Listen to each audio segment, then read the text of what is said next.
Hello, I'm Janelle Provost. Residents from about 20 houses in Hamilton were evacuated this morning as 3 army disposal units moved in. The concern is over a house in Steele Street, which a man says he's booby-trapped with explosives.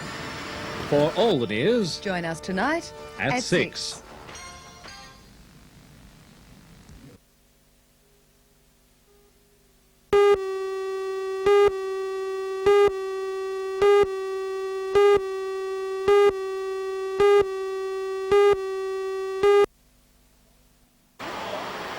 No chances were taken this morning. All the houses and businesses in the blocks surrounding the allegedly booby-trapped house were evacuated, with the residents told it would take all day to ensure the area was safe. First, a 7-member squad from the Engineer High-Risk Search Team based in Townsville made their way into the flat by entering the adjoining flat and then climbing in through the manhole in the ceiling. They failed to find anything, and so the sniffer dogs were brought in. The dogs apparently reacted to something in the house, and so the explosive ordnance disposal squad took over. They found some ammunition and military memorabilia. Well, in a case like this, where there is the possibility of booby traps, and given the history of reports so far that there could have been booby traps set, and the person concerned did have at least some knowledge of setting those devices, it's prudent to bring in the experts. You can't really put a price on safety as far as that goes. The cordoned off streets caused some headaches for the 20 police on duty. Confused motorists were in abundance, and frayed tempers seemed to be the order of the day. Once the all clear was given late this afternoon, the barricades were taken down and the residents were allowed to return to their homes.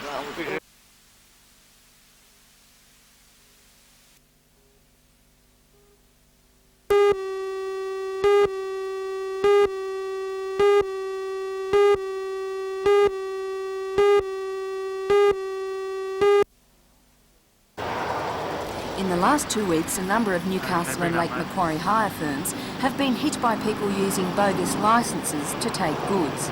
Police believe 2 men have used stolen or faked licences to hire equipment such as air compressors, jackhammers and chainsaws. When the goods were not returned, the companies tracked down the licence holders, only to be told that their licence had been stolen. Police say the men may be supplying the goods to builders or keeping it for private use. As far as the hire people go, what can they do to guard against this sort of a racket? Well, to the hire people, the people who go to hire this equipment must travel there in a motor vehicle, and besides inspecting some identification, I would suggest they at least jot down the registration number of the vehicle that people arrive at their business in.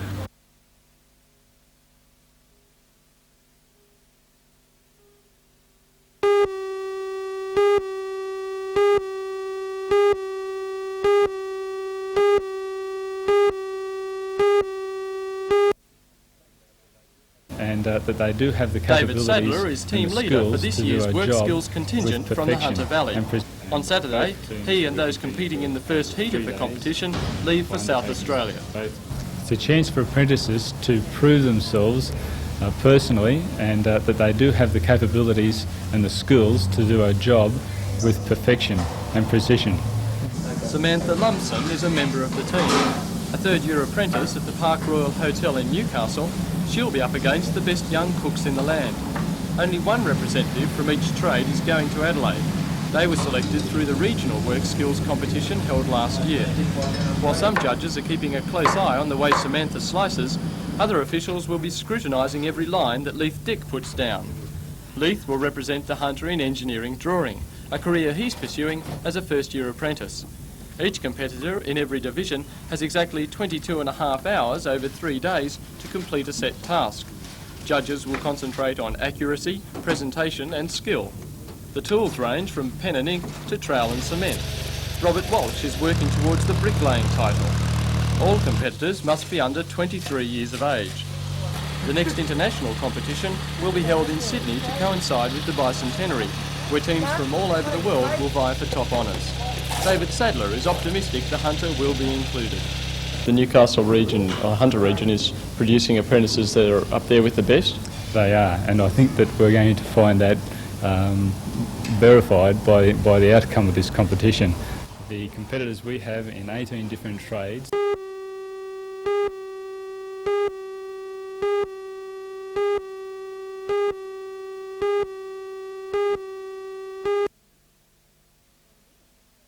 Well, the rural sector has probably benefited quite well. I think the tourism is probably very useful growth area in the Upper Hunter.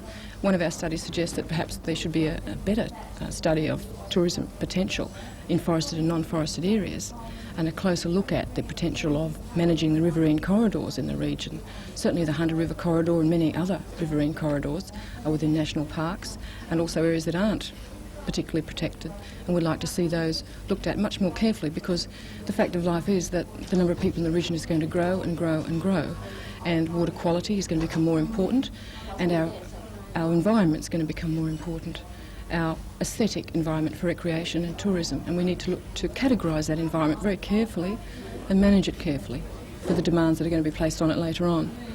Have the natural resources been damaged at all by industrialisation, as in the soil, the water that the farmer would use? Well, when you look at natural resources, you've got to see what's happened to them before any industrialisation. And industrialisation has been slow and progressive.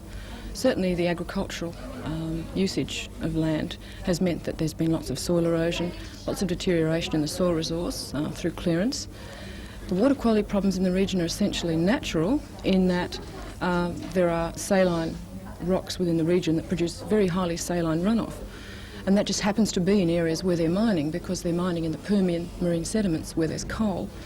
Now, the rocks there are full of salt, and the water's salty naturally, so when that's released it can increase water quality problems. But there are a whole lot of saline areas in the Hunter that have nothing to do with coal mining or power generation or anything else. So to separate natural factors from man-induced factors, for example, for water quality deterioration is pretty hard. But I think the major problems are in terms of there's more water being taken out of the Hunter River and its tributaries for the various water uses. What happens to the quality of the Hunter River and the use of that water for recreation and wetlands and so on.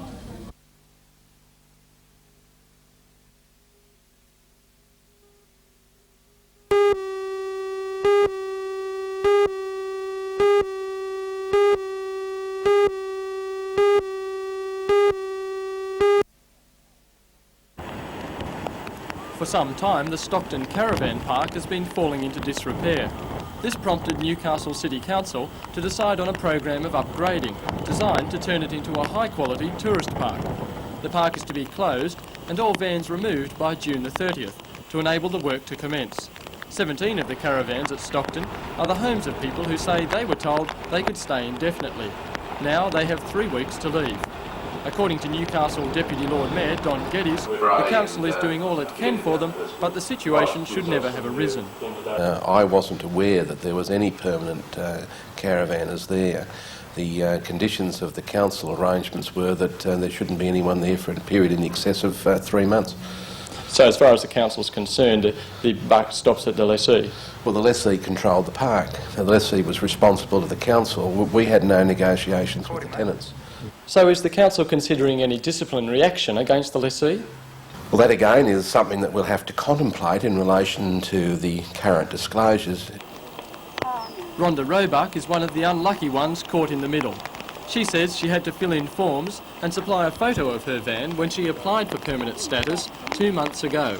There was no mention then that her family's stay could be cut so short, despite the fact that the council had been considering the option for some time. The first she and other residents heard of the move was when the media reported it this morning. When we tried to contact the lessee and manager of the park, Paul Gray, the office was unattended. The council says it's made arrangements with another park, the Bayway, 5 kilometres further north on the Nelson Bay Road, to take the residents in, and has offered assistance for people in moving their vans. Alderman Geddes, however, could give no assurance that the Stockton Park would cater for permanence after its refit.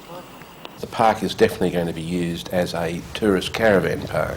Whether there's going to be any provision for permanent locations there, that's something for the council to decide in the future.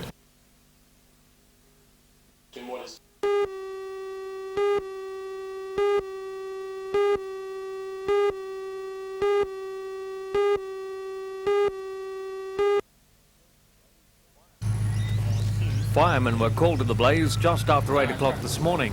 They arrived to find the upstairs residents of the general store in Dangaraga Road well alight. Units from Morisset and Wangi were joined by the local bushfire brigades. The fire appears to have started in a corner of a bedroom near a power point. It spread to the roof and ceiling, causing major structural damage. A concrete floor between the flat and the store below helped firemen to contain the outbreak. The general store didn't suffer the usual water and smoke damage associated with fires. A boy and his father were home at the time, but they escaped unhurt.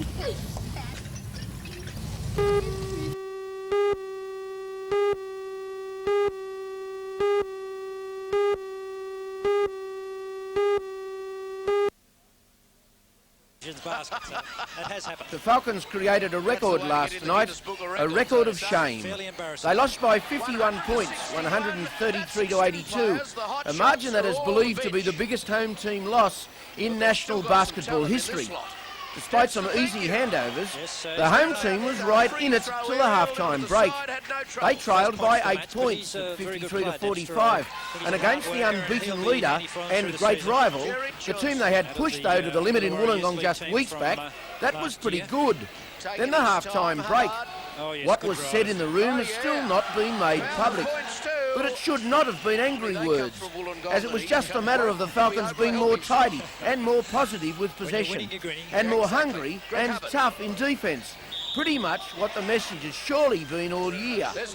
But whatever it was, the Falcons must have left by the louvers and sent out untalented, undisciplined lookalikes, because the wheel fell off, right off. And within 12 minutes, they had conceded 43 points and scored just 10. The last quarter was an embarrassment to anyone with pride in this great city, and we deserve better than that. An emergency meeting has been called by the club, and it won't be pretty either. And that's point.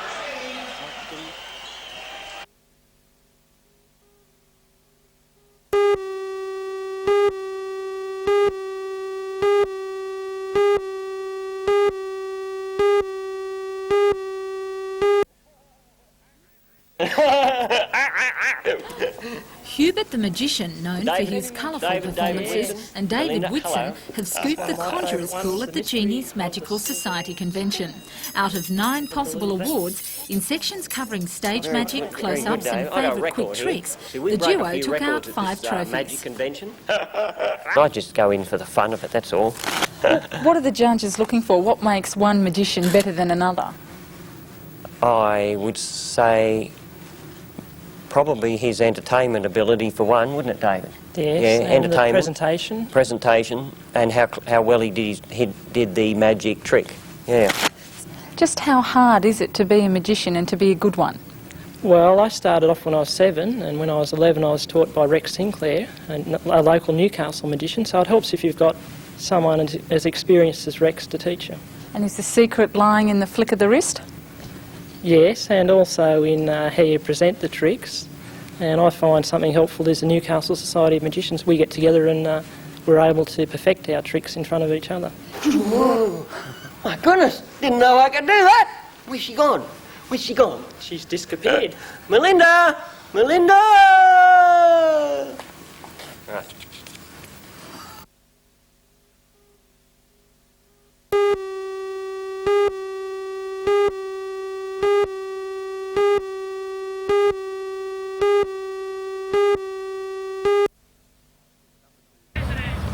The number 2 sports ground today was more like last night's Sydney cricket ground following overnight rain. Competing for the Puma Shield, 14 regional teams from throughout the state were involved in first round matches. Local sides, Hunter and Central Coast, were beaten despite putting up good shows. Hunter, seen here playing in the blue, went down to North Coast 12-0, while Central Coast was beaten 20-14 by Western. Hunter and Central Coast will now clash tomorrow. In other results, Central Metropolitan beat Northern Suburbs 4-0. Metropolitan South West were too good for Warringah 3-0. South Coast down St George 14-6. Metropolitan West beat Ku-ring-gai 6-0. And in a close match, North Shore down North West Metropolitan 7-6. Further preliminary games will be played tomorrow, while the finals will be held on Friday. 75 players will be named after the finals to take part in the state selection trials to be held in Sydney on June 28th.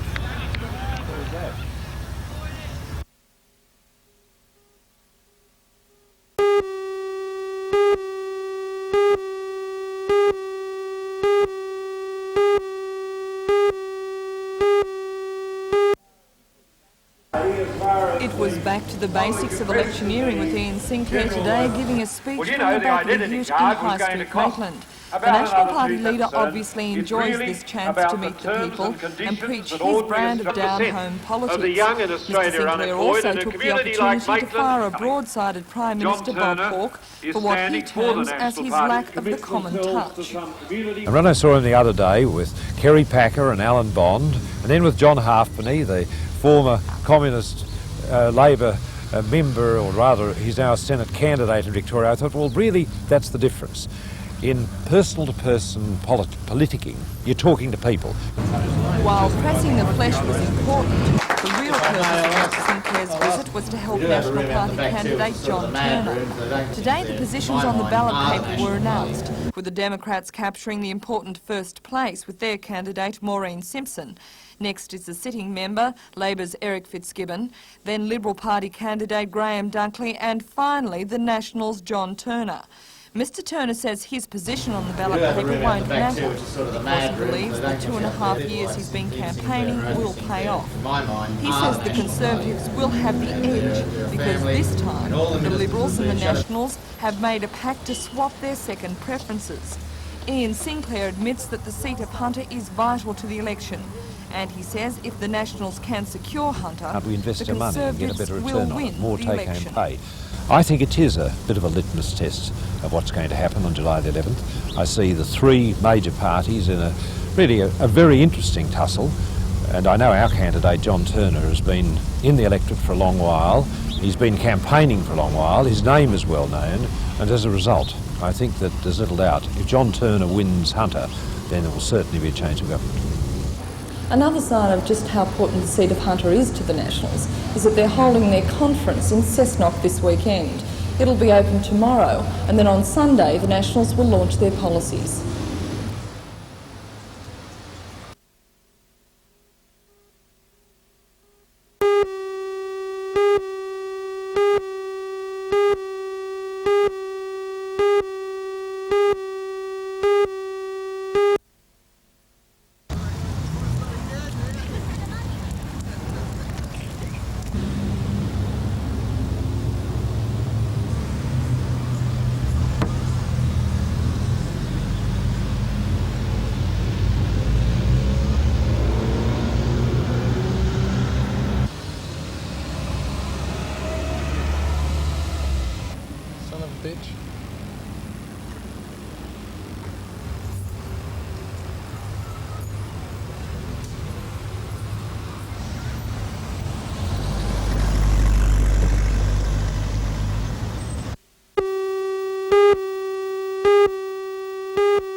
The robber chose the Shell service station on the busy Pacific Highway in Raymond Terrace. The station is open 24 hours a day, catering for the big volumes of traffic heading south. The robber struck just after midnight by entering a back door. The man was wearing a balaclava and was armed with a single-barrel shotgun. He made his way through a rear storeroom and then confronted the attendant. 32-year-old John Harris works the midnight to dawn shift 4 days a week. His boss says he was shaken by the confrontation but offered no resistance. When I came, he was very much shaken up and indicated that he was that way to me, that it was a frightening experience to have somebody sort of shouting orders at you with a gun pointed at you at the same time. The offender is described as 172 centimetres tall and of skinny build. Apart from the balaclava, he was wearing a black top and black leather pants.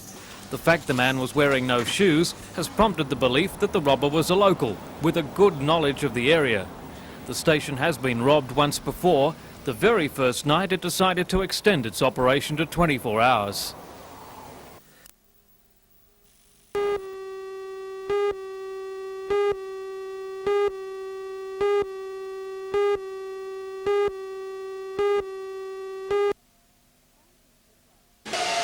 Carrington Slipway has brought together a specialised team in its fiberglass division to work on the Navy's Minehunter project. The Minehunters are the first warships in the Royal Australian Navy to be built of fiberglass and to have a catamaran hull. Their radical design means they must undergo extensive sea trials, which will take at least until the end of this year. But Carrington Slipway says without more orders, retrenchments will take place by mid-September. At the launch of the second minehunter, HMAS Shoalwater, Defence Minister Kim Beazley said an additional $1.4 million has been allocated to keep the facility operating.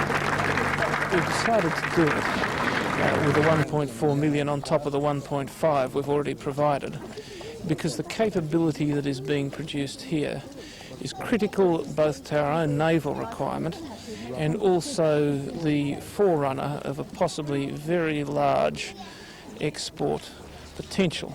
But Minehunters was not the only contract on the Defence Minister's mind. He said because New South Wales and Newcastle had missed out on the subs, our chances were looking very healthy for the lucrative frigate contract. It's a very different position from the submarine position.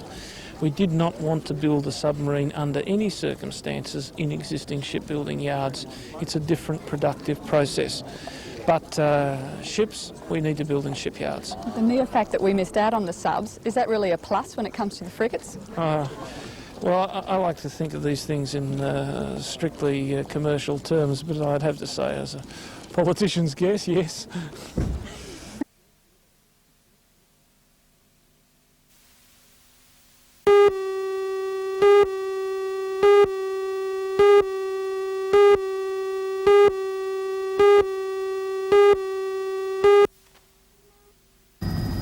This particular section of the F3 freeway has caused unprecedented interest, with resident groups lobbying long and hard to keep the highway away from their communities. The DMR has recommended the western route because it will affect the least number of people and will avoid lucrative mining leases. Because of the intense public interest, Transport Minister Peter Morris, who will make the final decision on the route, has decided to gather his own information. And yesterday, 3 of his officers spoke to some residents from the Edgeworth-Barnsley area. They favour the western option, also citing that mine subsidence would be a major problem with the other 2 alternatives.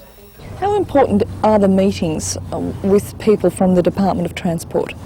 Oh, very important. The Minister has been kind enough to send these people up to speak to us to find out the, well, I suppose you say, the community feeling on the routes, and I think it's a credit to the Minister that he's done this.